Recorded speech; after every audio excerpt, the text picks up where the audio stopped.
భీమవరం సంక్రాంతి సంబరాల్లో డీఎస్పీ కీలక వ్యాఖ్యలు చేశారు. ఆ ఊపు లేదు, ఆ కేకలు లేవంటూ డీఎస్పీ రఘువీర్ విష్ణు కమెంట్ చేశారు. ఓరోరి యోగి కుదిపేరు అంటున్నా, కుదిపేయకపోతే ఎలాగయ్యా? డాన్సర్ కుర్చీ మడత పెట్టమంటున్నా, మడత పెట్టకపోతే ఎలాగా? ఆడియన్స్ ని ఎంకరేజ్ చేసే ప్రయత్నం చేశారు డీఎస్పీ. ఈ వ్యాఖ్యలు ఇప్పుడు దుమారం రేపుతున్నాయి. నాకేం భీమవరం సంక్రాంతి సంబరాలు అనిపించట్లా. అసలు ఆ ఊపు లేదు, ఆ కేక లేదు.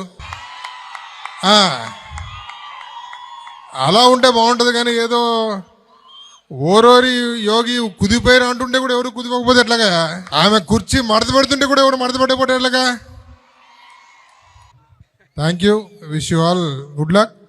చూద్దాం ఇంకా మన స్టేట్లోనే కాదు, ఆల్ ఇండియాలో కూడా భీమవరం కంటే ఒక యునిక్ ప్లేస్ ఉంది.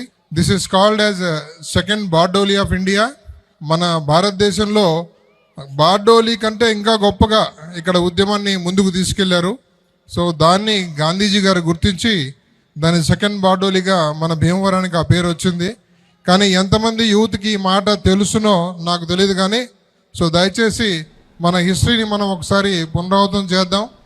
మన భీమవరానికి ఉన్నటువంటి పూర్వ వైభవాన్ని మళ్ళీ తీసుకొద్దామని సభాముఖంగా మీకు అందరికీ తెలియజేస్తూ